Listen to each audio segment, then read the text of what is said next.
2.11 ની અંદર તમને એક લંબચોરસ પાતળી ધાતુની તકતીની લંબાઈ એટલે L આપેલા છે, પહોળાઈ એટલે કે B આપેલા છે અને જાડાઈ એટલે કે H આપેલા છે. લંબાઈ છે 4.234 મીટર એટલે 4.234 મીટર. પહોળાઈ છે 1.005 મીટર અને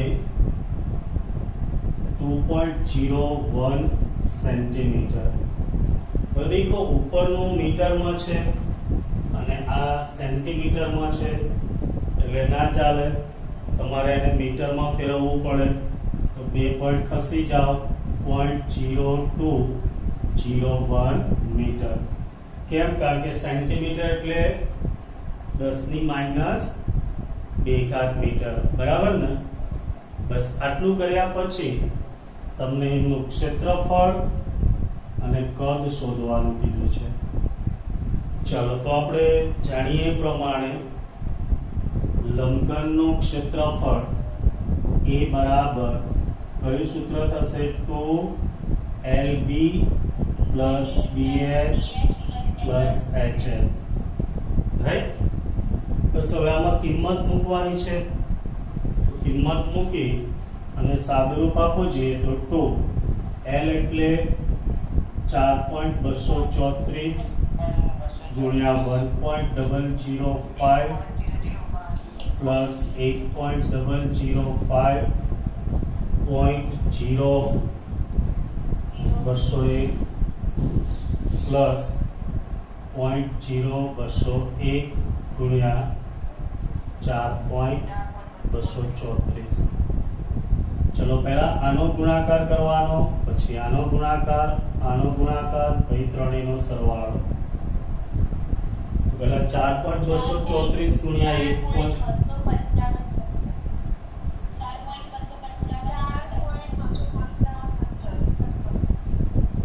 ઓકે ગુડ. પછી એની સાથે 2 ગુણી દો જી.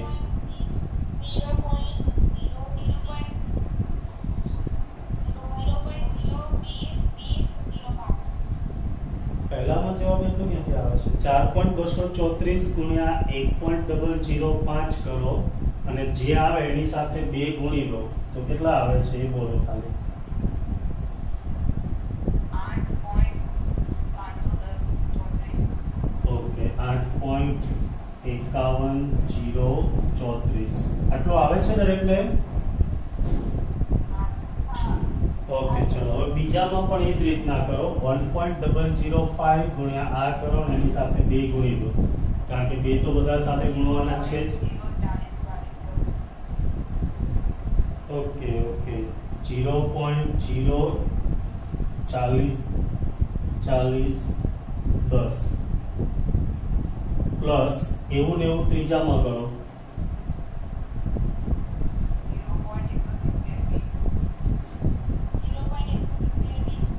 બરાબર છે 0.170 20 8.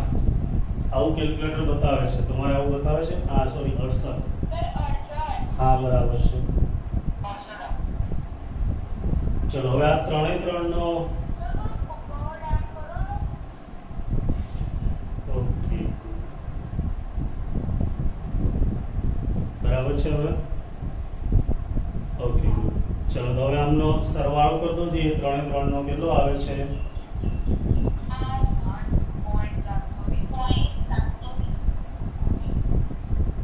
720 947.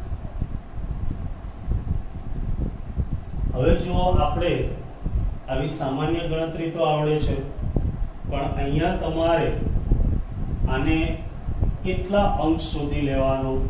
તો કે અહીંયા જુઓ 3 સાર્થક અંકો છે, તો આપણે આને 3 સાર્થક અંકો સુધી, એ કેટલા સાર્થક અંકો સુધી? 3 સાર્થક અંકો સુધી, એટલે આટલા 3 સાર્થક અંક થાય તો તમારે દૂર કોને કરવાનું થાય? હા, અહીંયાથી તમે 0 ને દૂર કરો એટલે બાકી શું રહે? 8.72 મીટર સ્ક્વેર. બોલો, આવડી જશે દરેકને? આવી ગયો તો જવાબ? Okay, good. બીજો દાખલો, એની અંદર કદનું પૂછ્યું હતું, લંબાઈ ગુણ્યા પહોળાઈ ગુણ્યા ઊંચાઈ. ખાલી 3 નો ગુણાકાર કરવાનો છે. તો 4.234 ગુણ્યા 1.005. કેલ્ક્યુલેટર હોય તો ખાલી ગુણાકાર કરી દો. 0.0201. આ 3 નો ગુણાકાર કરો જે કેટલા આવે છે? 855. 289. બરાબર. ચલો આટલે સુધી. હવે અહીંયા સાર્થક અંકો આપણે ધ્યાનમાં લઈએ તો સાર્થક અંકની અંદર 3 જ અંક આવે છે, લંબાઈ, પહોળાઈ અને ઊંચાઈ. તો આમાં 3 સાર્થક અંક સુધી આવવું જોઈએ. તો શું થશે? અહીંયા સુધી આવશે 0.0855. દૂર કોને કરવાના? 2 ને. તો આગળની સંખ્યામાં કોઈ ફરક પડે નહીં. બસ આટલું કરો એટલે તમારા 3 માર્ક્સ કમ્પ્લીટ. અને આ 2 વખત પૂછાય છે. બોલો, આવડશે? જેને બાકી હોય ફટાફટ સ્ક્રીનશોટ લઈ લો.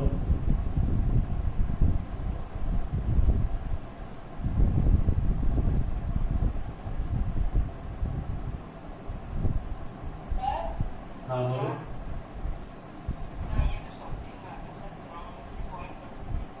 બોલો ફટાફટ જવાબ. આને સાર્થક અંક ના કહેવાય ભાઈ. 855 આ 3 સાર્થક અંક થયા. ખબર પડી? જો અહીંયા કોઈ મોટી સંખ્યા હોય એટલે કે 0 ન હોય તો એને તમે લઈ શકો. અહીંયા દાખલા તરીકે 2 હોય તો 2.08 એ રીતના જ લઈ શકો. પણ 0.0 જેટલા બી આવશે એ બધા સાર્થક અંક નથી. ભૂલી ગયા શું આપણો નિયમ? સમજ પડી ભાઈ દરેકને?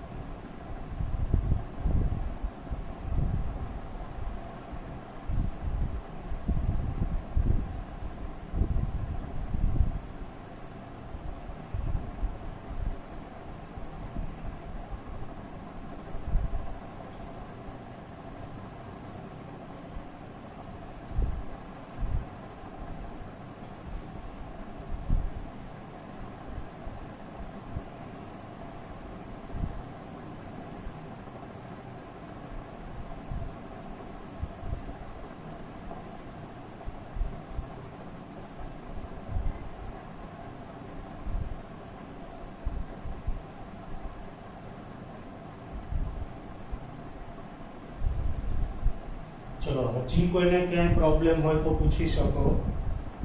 લખાઈ ગયું દરેકને?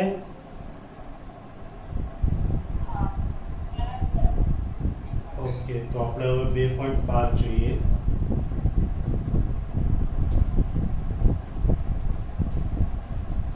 જેને બાકી હોય સ્ક્રીનશોટ લઈ લેજો. ઓકે, બાકી આપણે સ્વાધ્યાયનો ફોટો બી મોકલી દઈએ સાથે.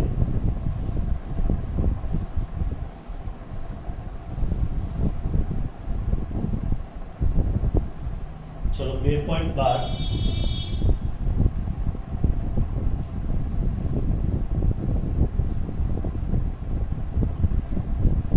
પ્રોવિઝન સ્ટોરની તુલા વડે માપેલ એક બોક્સનું દળ 2.300 કિલોગ્રામ મળે છે.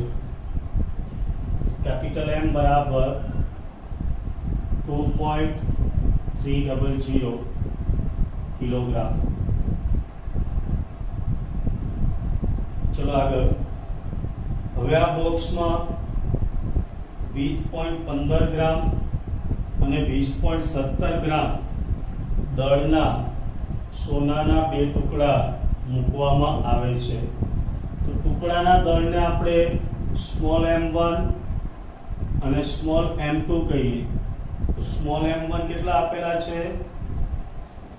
20.15 ગ્રામ. સ્મોલ m2 કેટલા આપેલા છે? 20.17 ગ્રામ. હવે આને તમારે કિલોગ્રામમાં ફેરવવાની જરૂર પડે તો ગ્રામ એટલે કિલોગ્રામમાં 10 ની -3 ઘાત, એટલે તમારે 3 પોઈન્ટ ખસવાના થાય. તો બે તો આ ત્રીજો ખૂટે તો એક 0 મૂકી દેવાનો. 0.02015 કિલોગ્રામ. એવું ને એવું અહીંયા 0.02017 કિલોગ્રામ. ચલો અહીંયા સુધી સમજણ પડે દરેકને? તો એ પહેલો દાખલો, બોક્સનું કુલ દળ કેટલું હશે, જેને આપણે m ડેશ કહી દઈએ, કુલ દળને કેપિટલ M ડેશ, એ શોધવાનું છે. અને બી, યોગ્ય સાર્થક અંક સુધી બંને ટુકડાના દળનો તફાવત કેટલો થાય. સાર્થક અંક ધ્યાનમાં રાખીને તફાવત એટલે ડેલ્ટા m શોધવાનું છે. તો આ દાખલો પણ એક વખત પૂછાઈ ગયેલો છે. જો પહેલા તો તમને કુલ દળ શોધવાનું કીધું છે, તો એમાં તો તમને કોઈ પ્રોબ્લેમ હોવો ના જોઈએ, કારણ કે આ મોટું બોક્સ છે ને એમાં બે ટુકડા તમે ઉમેરો છો. તો કુલ દળ કેટલું થાય? Capital M plus m1 plus m2. બરાબર છે. ચલો અહીંયા કિંમત મૂકીએ તો આને સાર્થક અંક પ્રમાણે 2.3 જ કહેવાય. પાછળના બે 0 છે એને સાર્થક અંક. હા, આ કિલોગ્રામમાં છે એટલે આ બંનેને કિલોગ્રામમાં જ લેવા પડે તો જ સરવાળો થાય. બરાબર ને? આપણે તમને સમજાવેલું. હા, કોઈની ઈચ્છા હોય ને અહીંયા ડબલ 0 મૂકવા હોય તો મૂકજો, કોઈ પ્રોબ્લેમ નહીં. પણ મેં તમને કીધું હતું કે એક ટાયર ટ્રેક્ટરનું ને એક સ્કૂટરનું આવું ના ચાલે, બધા એક સરખા હોવા જોઈએ. તો સરવાળો કરો તો આ કિલોગ્રામ હોય તો આને પણ કિલોગ્રામ જ રખાય. ગ્રામમાં સરવાળો કરજો તો ખોટું પડે. તો અહીંયા 0.02015 પ્લસ 0.02017. ચલો કેલ્ક્યુલેટર હોય તો આ ખાલી 3 નો સરવાળો કરીને બોલો જે કેટલા આવે છે.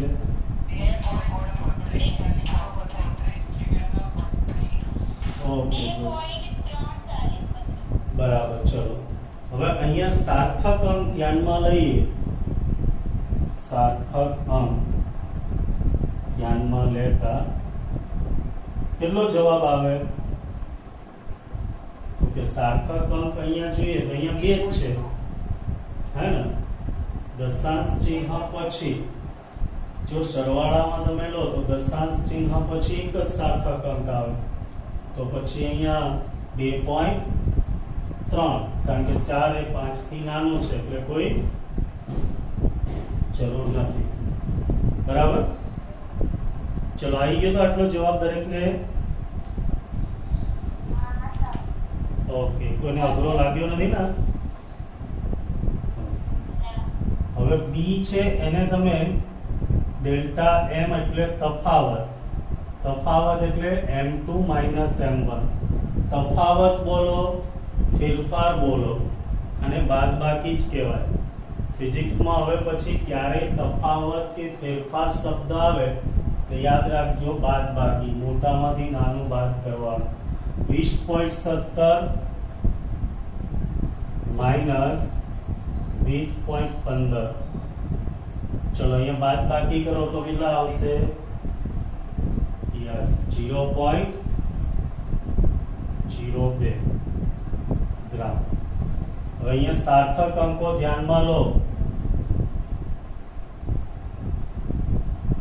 તો દશાંશ ચિહ્ન પછી 2 છે તો અહીંયા તો 1 જ મળે છે એટલે આપણે એમાં કંઈ ફેરફાર કરી શકશું નહીં. બરાબર ને? આટલો જ જવાબ આવશે 0.02, કારણ કે પાછળ કોઈ સંખ્યા મળતી નથી. ચલો સમજણ પડી ગઈ દરેકને?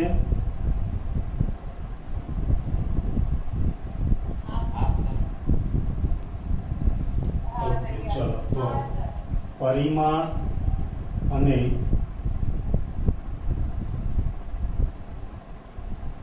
પારિમાણિક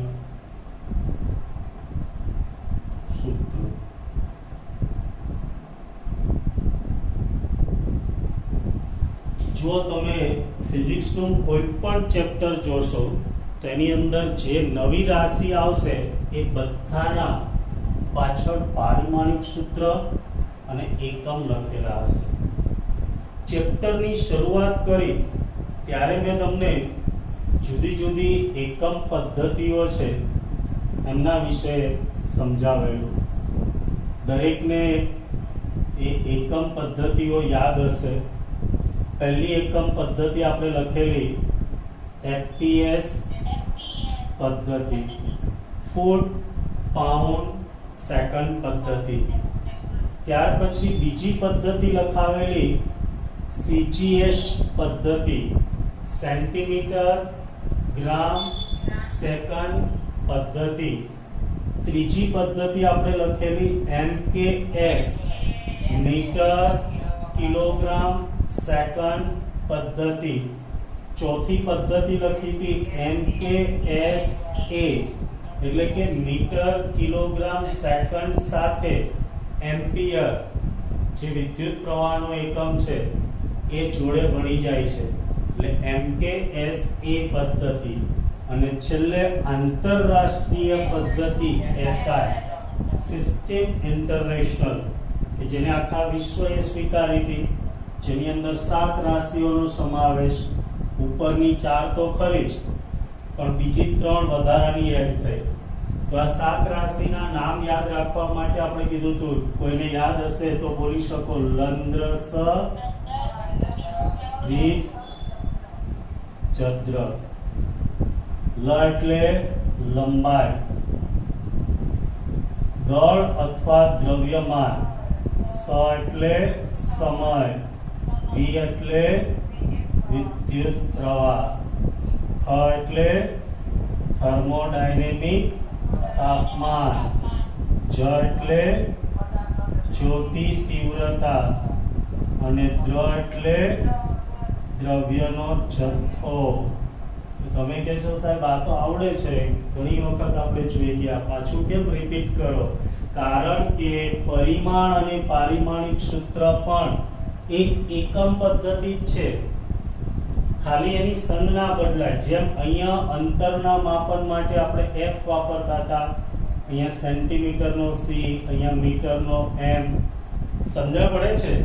એમ લંબાઈને અંગ્રેજીમાં લેન્થ કહેવાય, એટલે એને કેપિટલ L વડે દર્શાવાય. આ પદ્ધતિમાં લંબાઈને કેપિટલ L વડે દર્શાવીશું. લંબાઈના એકમને શેના વડે દર્શાવીશું? Capital L. અને જે પરિમાણ છે એને હંમેશા આવા ચોરસ કૌંસ, સ્ક્વેર બ્રેકેટ ઇંગ્લિશમાં બોલો તો એના વડે દર્શાવાય. ચલો, દળનો એકમ અહીંયા કિલોગ્રામ હતો, અહીંયા ગ્રામ, અહીંયા પાઉન્ડ, પણ પરિમાણ અને પારિમાણિક સૂત્રમાં દળને અંગ્રેજીમાં શું કહેવાય? માસ. તો કેપિટલ M વડે દર્શાવાય. ખાસ ધ્યાન રાખજો, કેપિટલ છે, ઘણા બધા સ્મોલ કરી દે છે. આ કેપિટલ L, આ કેપિટલ M.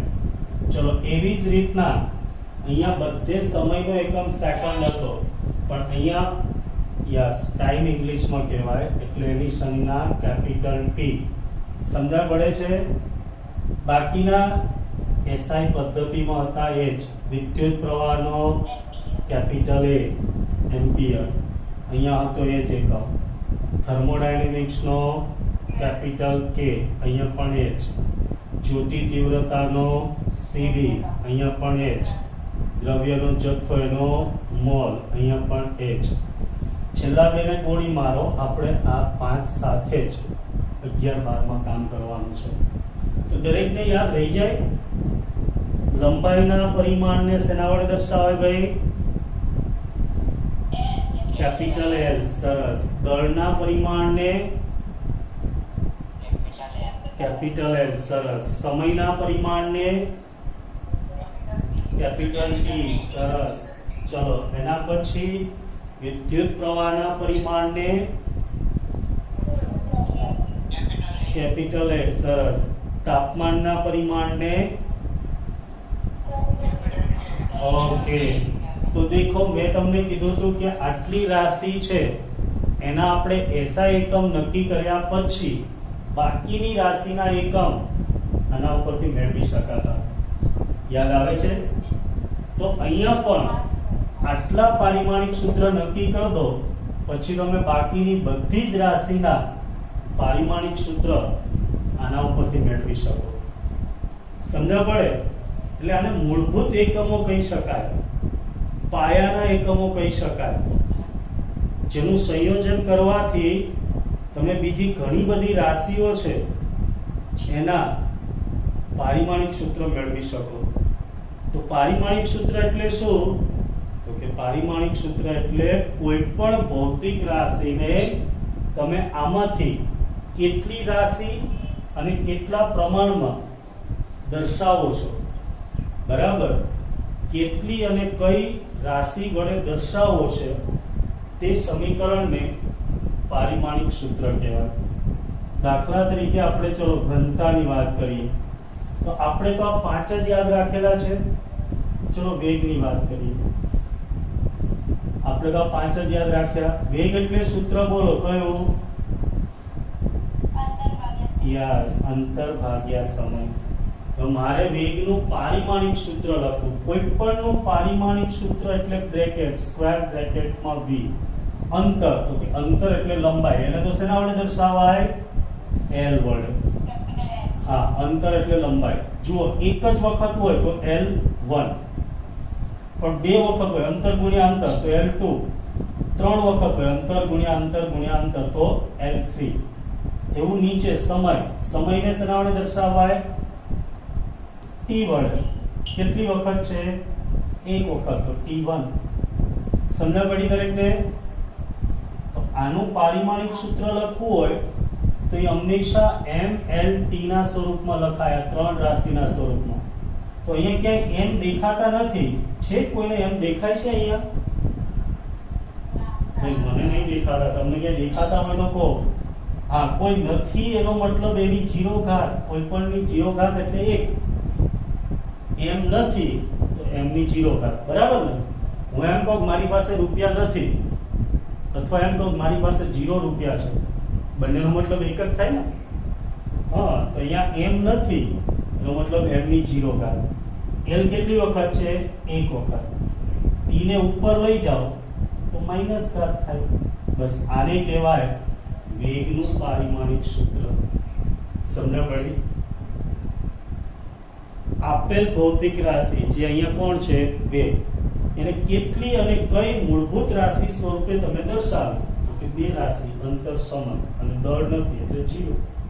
તો આ થઈ ગયું વેગનું પારિમાણિક સૂત્ર. સમજણ પડી? અને એની જે ઘાત છે એ ઘાતને પરિમાણ કહેવાય. એક વખત આવો એમસીક્યુ પૂછેલો, તો બોલો અહીંયા m નું પરિમાણ કેટલું? ભાઈ m ની ઘાત 0 છે તો m નું પરિમાણ કેટલું? 0. m નું પરિમાણ 0. l નું પરિમાણ 1. t નું પરિમાણ -1. સમજણ પડી? હા, દરેકને ખબર પડી ને? જો આટલી 5 રાશિ જાણતા હશો ને તો તમે કોઈ પણના પારિમાણિક સૂત્ર મેળવી શકશો. ચલો પહેલા આપણે લંબાઈનું પાસું લખીએ. તો પારિમાણિક સૂત્ર હંમેશા સ્ક્વેર બ્રેકેટમાં લખાય, ચોરસ કૌંસમાં. લંબાઈ એટલે l, m નથી તો m0, l1, t0. કાલે હું એક મસ્ત ટેબલ બનાવી તમને એકમ અને પારિમાણિક સૂત્ર અને સંબંધ આ ત્રણેય વસ્તુનું એક આખું ભેગું મસ્ત ટેબલ બનાવીશું જે તમારે છેક સુધી યાદ રાખવાનું. ચલો દળનું પારિમાણિક સૂત્ર કહું તો કે દળમાં એકલા m જ હોય. હા, m1, l0, t0. જો ફટાફટ આવડવા મળશે. સમયની વાત કરીએ તો એમાં ખાલી t જ હોય તો m0, l0, t1. હવે આના ઉપરથી તમે કેટલી બધી રાશિના મેળવી શકો. દેખો આપણે વાત કરીએ ક્ષેત્રફળ. હવે ક્ષેત્રફળ એટલે દરેકને ખબર છે લંબાઈ ગુણ્યા પહોળાઈ. હા કે ના? લંબાઈ એટલે શું આવે? l. પહોળાઈ એટલે પણ l. તો આનું પારિમાણિક સૂત્ર શું થઈ જાય? l2. તેથી આનું પારિમાણિક સૂત્ર લખવું હોય તો શું લખાય? m0 l2 t0. સમજણ પડી? ઓકે, ચલો આ જ રીતના કદ એટલે શું? લંબાઈ ગુણ્યા પહોળાઈ ગુણ્યા ઊંચાઈ. લંબાઈ, પહોળાઈ, ઊંચાઈ ત્રણે ત્રણ અંતરના જ પરિમાણ કહેવાય. એટલે l l l. તો દેખો અહીંયા m નથી એટલે m0. l 3 વખત આવે છે l3 t0. બોલો આવડે આ રીતે? હા, તો દરેક મને ઘનતાનું મેળવીને આપો જોઈએ. ઘનતાનું પારિમાણિક સૂત્ર કોણ મેળવીને આપશે? ચલો દરેક ઘનતાનું પાછું મેળવશે. ભાઈ ઘનતા એટલે શું? દળ ભાગ્યા કદ. દળનું પરિમાણ તો કે m1. તમારે આ ત્રણના સ્વરૂપમાં જ લાવવાનું. કદ એટલે લંબાઈ ગુણ્યા પહોળાઈ ગુણ્યા ઊંચાઈ એટલે l3. હવે ઉપર લઈ જઈએ તો m1 l -3. ઉપર જાય તો માઈનસ થાય ને, અને t નથી તો t0. સમજણ પડી? આ થઈ ગયું ઘનતાનું પારિમાણિક સૂત્ર. હવે આ રીતનો ઉપયોગ કરીને તમે જે રાશિઓ નથી ભણેલા એના પણ પારિમાણિક સૂત્ર મેળવી શકશો. જે રાશિઓ આપણે 11માં ભણવાના છીએ, પાછળ જતા 12માં ભણવાના છીએ, એવી રાશિના પણ પારિમાણિક સૂત્ર છે એ આની મદદથી મેળવી શકાય. બરાબર? ચલો તો હજી એક પ્રેક્ટિસ માટે ખાલી બળનું પારિમાણિક સૂત્ર મેળવી નાખો, પછી કાલે આપણે ટેબલ દ્વારા બધી જ રાશિના પારિમાણિક સૂત્ર જોઈ લઈશું. એક બળનું પારિમાણિક સૂત્ર, હવે પછી આપણે ટૂંકમાં પાછું બોલીશું. ચલો મેળવી આપો દરેક, પછી આપણે આગળ વધીશું.